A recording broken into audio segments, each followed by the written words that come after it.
En el Evangelio que acabamos de escuchar, podemos encontrar a Jesús que dialoga con los fariseos que se acercan a él para tratar de cobrarse todas las afirmaciones que Jesús había hecho en las homilías, en los mensajes que Jesús había dado en los domingos pasados. ¿Se acuerdan que había hablado de la parábola de los dos hermanos? Que uno decía que sí y que no. La parábola de los viñadores homicidas o la parábola de las bodas que leímos el domingo pasado. En esas tres parábolas se nota muy bien que Dios ofreció al pueblo de Israel la salvación y que el pueblo de Israel, o al menos una parte de él, no la aceptó.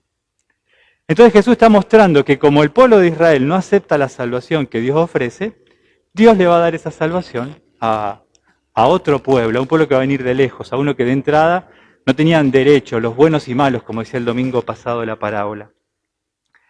La pregunta que le hacen los fariseos y los discípulos de los herodianos, obviamente encierra una trampa. Y de hecho lo dice con todas las letras.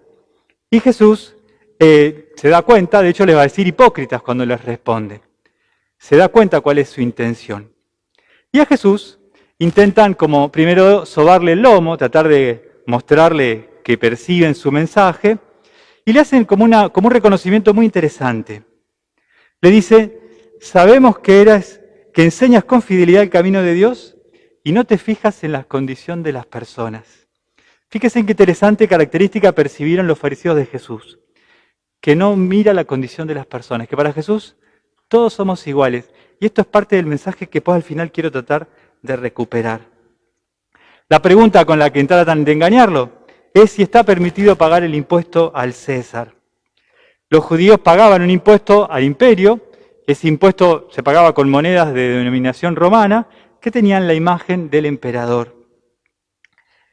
Si Jesús decía que no había que pagar el impuesto, se oponía al César y se transformaba en un revolucionario, porque obviamente al gobierno romano no le interesaba que nadie promoviera que no se pagaran los impuestos.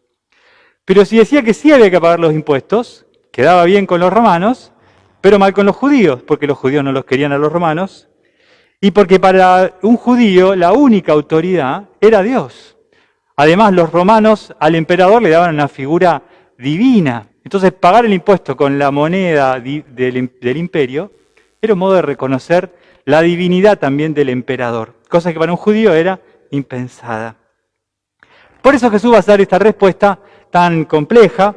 Les va a decir: den al César lo que es de Dios, del César, perdón, y den a Dios lo que es de Dios.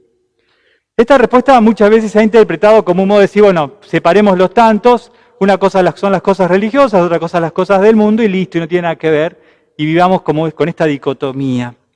Bueno, no es la intención de Jesús. Jesús nos va a mostrar que el mundo y Dios no son dos cosas separadas, que tienen una relación y tienen un vínculo, y es lo que trata de mostrarnos. En primer lugar, Jesús nos dice: den al César. Jesús reconoce una autoridad, pero una autoridad que no viene del César que se cree Dios, sino que es dada por Dios. ¿Se acuerdan cuando a Jesús Pilato le pega? Y Jesús dice: no tendrías autoridad si no te hubiera sido dada del cielo. Para Jesús la autoridad viene de Dios. Y la autoridad para Jesús no es independiente de Dios, sino que tiene en él su origen y su fuente. La palabra autoridad tiene una etimología muy linda, porque el autor es el que da la vida, el que hace crecer. El autor de un cuadro es el que lo pintó, el que de no existir ahora existe. Y ese es el sentido que Jesús le da a la autoridad.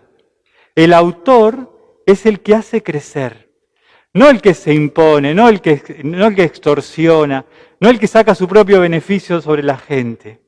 Para Jesús, la autoridad la tiene el que hace crecer, como la tiene Él, que nos hace crecer a nosotros. En segundo lugar, Jesús dice que hay que darle a Dios. En realidad, más que a darle a Dios, tenemos que devolverle a Dios. Porque no tenemos nada que no hayamos recibido. Ni lo que somos, ni nuestra historia. Todo, absolutamente lo que somos, el mundo, la creación, es un regalo. Y entonces Dios no está esperando como quien le falta algo. sino quiere que le devolvamos con el amor de los hijos que reconocen la maravilla que Dios ha puesto en nuestras manos, la maravilla que somos cada uno de nosotros, porque Dios nos ama. En la moneda que Jesús les pide y que ellos tenían en el bolsillo, tiene la imagen del César. Y los judíos tenían que pagar con esa moneda. Los cristianos, las personas, los seres humanos, somos la imagen de Dios. La imagen del Dios en quien creemos nosotros no está acuñada en un billete ni en el metal, está en la cara, en la historia, en el corazón de cada uno de nosotros. Somos cada uno de nosotros la imagen de Dios. Así ha querido Dios crearnos. Y para mostrar que le pertenecemos, que Dios lo que quiere no es nuestra plata ni nuestros sufrimientos, Dios quiere el corazón de sus hijos que lo aman. Dios cuestiona cualquier autoridad que no promueva esto, que no promueva la dignidad de cada persona y que no haga que todos los seres humanos, todos, absolutamente todos, pongamos el servicio en primer lugar. A veces corremos el riesgo de hacer lo contrario, de poner a Dios en el lugar de un emperador. Porque a veces pareciera que es más fácil tener a un Dios a quien le hacemos caso un poquito, se impone por el temor y todo funciona y Él no me molesta demasiado. Dios no es un emperador. Dios no espera de nosotros el culto ni el tributo de esta manera. Dios se parece muchísimo a un padre y a una madre.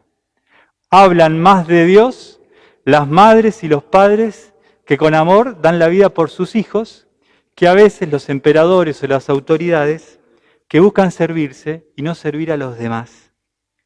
Nuestro Dios se parece más a una mujer que cuida a sus hijos, a una mamá, hoy en su día, que a estas autoridades que solo buscan su propio beneficio.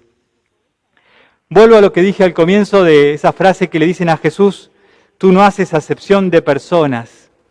Bueno, qué lindo pedirle a Jesús eso hoy, que nos regale a nosotros tratarnos como hermanos, porque somos como hijos del mismo Padre, que nos cuida, que nos quiere y que nos protege, y que si nos dio algún don o alguna capacidad, es para servir a los demás y para que los demás crezcan. Nuestra autoridad está en la medida que hacemos crecer a los demás, que hacemos que los demás puedan tener esa vida plena con la cual Dios sueña para todos.